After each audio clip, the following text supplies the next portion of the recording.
Howdy, folks. Welcome back to JJ's Library and Readings. Back in the evening today, we're again reading Between Two Fires. We're on chapter 3 now. I'm going to try and make this recording short, so I hope y'all's day was good.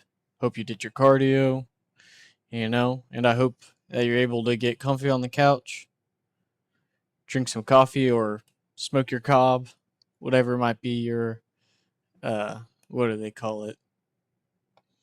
Poison for the day. So I say, let's get into it. Chapter 3 Of the Tower and the Looted Church. An old tower stared down at them from a hill with its narrow windows. Some minor seigneurs kept inherited from Norman days, not unlike the one Thomas had left behind in Picardy. In better times, a horseman might have ridden out from this one and charged them a toll for the use of the road. But horse and horseman were likely in the bellies of the crows that called down at them from the battlements. The shadow of the tower crept down the hill of burnished grass towards them, and Thomas thought they might have 3 hours of light left. "What's this town called?" he asked the girl, fanning himself with his hat. "Fleur de Rouge," she said. "Would you like to know my name as well?" "No." "Is it because you don't want to feel affection for me?" "I don't. But you might if you knew my name and other things about me, so I wasn't just girl. Is that why?" "Shut up." It was a small town, but bigger than the one he had found the girl in. Down the hill from the tower, a stone church dominated a collection of shops and a few score houses. Blue jabs of chicory grew wild in a field lying fallow, while all around it untended barley and spelt waved in the warm breeze. The harvest festival of Lammas had come and gone uncelebrated here. He looked back at the tower. It would be useful to get up that hill and survey the road and the town. The tower was compelling, but risky. The heavy door seemed to be ajar. An invitation? It might be a delightful ambush spot if anybody had the inclination. 9 chances in 10 said it was empty. It was that 10th time that caused so much grief. "I'm not carrying anything worth robbing." The girl looked up at him, her hair more gold than flaxen now that it was dry, now that the sun shone on it. "Yes, you are." Thomas left the girl near the road, handing her his straw hat. He fitted the conical helm that hung from his belt on top of the chain hood, then hiked up the hill to the foot of the tower, unsheathing his sword and yoking it over his shoulders. He might have gone in to search the tower, but he didn't want to pass the two dead scullery women sitting near the gate. The crows had been at them, and they grinned black-eyed at him, their heads touching almost tenderly. He walked along the tower with the crows mocking him until he came to a point where he could see the road they had just traveled.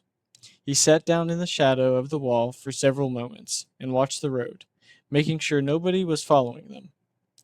It was unlikely that Jacob had gotten loose so quickly. Thomas had found him stuffing his underpants with the gold chains from around Godefroy's neck and the silver coins left in the fat one's leather bag.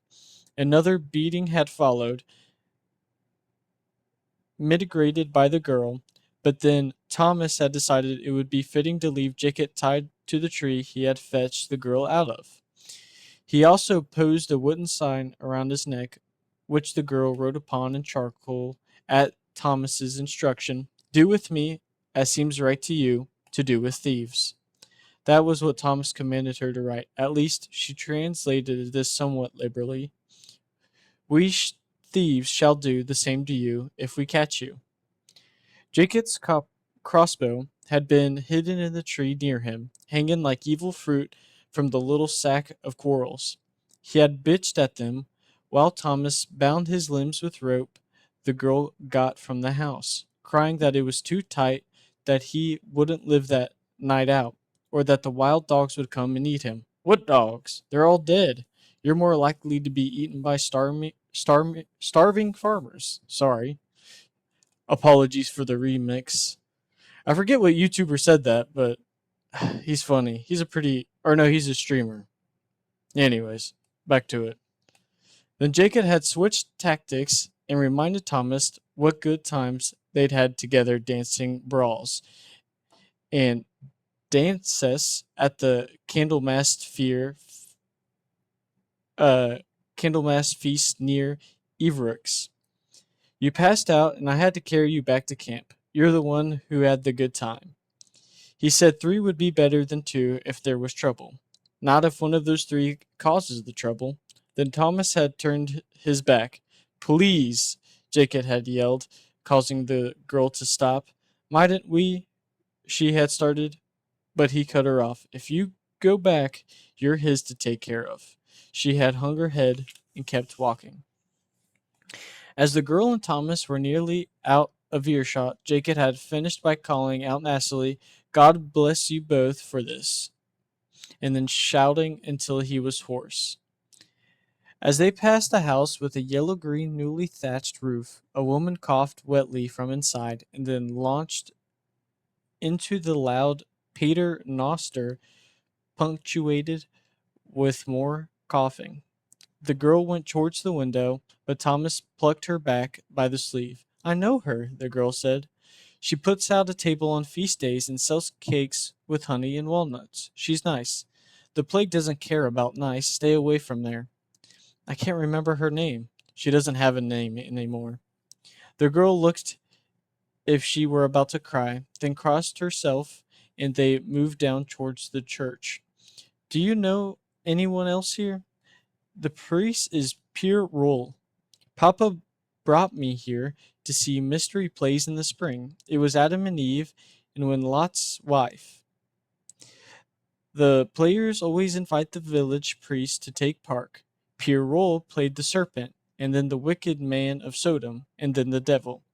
He had a pair of red horns. I think he liked being bad as long as it was for pretend. Do you know where his house is? No. If we find him, I'm leaving you with him. Fresh graves pocked the churchyard, and just past that a big pit yawned with a heap of dirt near it. He knew what was in the pit. Every town had something similar. The first dead had been given Christian burials, and then the ones who had buried them needed burying. And then there were so many a pit was dug, and then there was nobody willing even to take them to the pit. Everyone's dead here, she said. Maybe. More likely that they're all hiding. I would hide from strangers, wouldn't you? She shook her head. No, I guess we know you don't do that. Thomas pulled his scarf up over his nose and mouth as they passed the pit and went to look in the church. It was a simple church with a dirt floor. The cross and everything else of value had been taken from the altar. I think your priest is dead, Thomas said, looking back at her. The girl knitted her brow. He was so good. Why would God kill good priests? The plague kills everything. Only the priests who won't visit the sick have a chance of living. Then he's dead, she said. Looks like I'm stuck with you for a while longer. We'll sleep in the church. Maybe nobody died in there. During the night, he heard the girl speaking, but not in French, Latin. He thought he heard her say Avagunun. I have no idea what that means. I guess we'll have to look it up. I feel like that's a good idea for this channel. If I find a word that I don't know, come across, I can write it down and maybe try to explain it the next episode. I might have to do that. But anyways, he thought about shaking her, but instead got up and went outside to walk in the cool air and look at the stars. A comet had appeared last week near Cygnus, and he looked to see where it was moving. It would not be long before he cut the neck of the pretty swan in the east. He knew it was wicked, a plague token in a sick sky, but it was so beautiful he couldn't stop looking at it. There had been others before it. There at once had shared April sky, once so bright it washed out the stars near it. This was before the plague had come to Normandy, but it had already started spreading elsewhere, and everyone was talking about Judgment Day. He remembered the tales of the travelers they met and often robbed, an earthquake in Italy, dwarfed by the earthquakes and freak storms that punished India. how the earth had cracked in the land of the Mongols all the way down to hell, and it was hell that burnt up this pestilence. The comments had been just another indication that something in heaven's mechanism was sprung. Several of the other brigands under Godfrey had melted away before the sickness pared them down from 20 to the 4 they had been when they had found the girl's donkey. They had thought to save their souls by quitting the pack of thieves, but doing so had probably saved their lives. The company had gotten sick after robbing merchants with a wagon load of furs. No sooner had they abandoned one sick, one to his death, than another started whimpering in his sleep from a swelling in his armpit or groin. 12 died in 2 weeks. He thought further back to the days after his injury and betrayal. When he first came to Normandy, meaning to damn himself and grow rich, a whore had warned him not to take the road from Normanville to Urvex that particular spring night because she knew men who lay in ambush there. Thomas paid her to take him on the road, which smelled of all spring's gaudy notes, but honeysuckle most of it, and to introduce them to those men, to Godfrey, the most feared brigand in Normandy. For a year or two, the man he had just killed. When Thomas went back to the church, the girl was sitting up. We are going to Paris and then to Avignon, she said. The hell we are. I have to go to Avignon. I'm not sure why. I have something to do, and you have to make sure I get there safely. I don't like your dreams. Somebody's going to call you a witch and turn you over to the church. Do you think I'm a witch? They'll put the tongs on you. Would you like that? You didn't answer my question. I don't know if you're a witch. What does your heart tell you? Thomas put his hands on his hips and walked in a slow circle, his head down. My heart lies, he said. Something lies to you, but it is not your heart. Stop that weird shit. I don't want to hear it. We have to go to Avignon, but first we go to Paris. There's something in Paris we need. What we need is to stay in the country. Those big cities are tombs, and they're hungry. Going to them is stupid. Yet we have to go. Says who? Pierrot. He threw up his hands. What, the dead one? Yes, he is dead. He died in this little house with his blanket over his head. He came to tell me. Horse shit. She knitted her brow again. I'm going to sleep a little more, she said. She lay back down on the packed earth as if it were settled.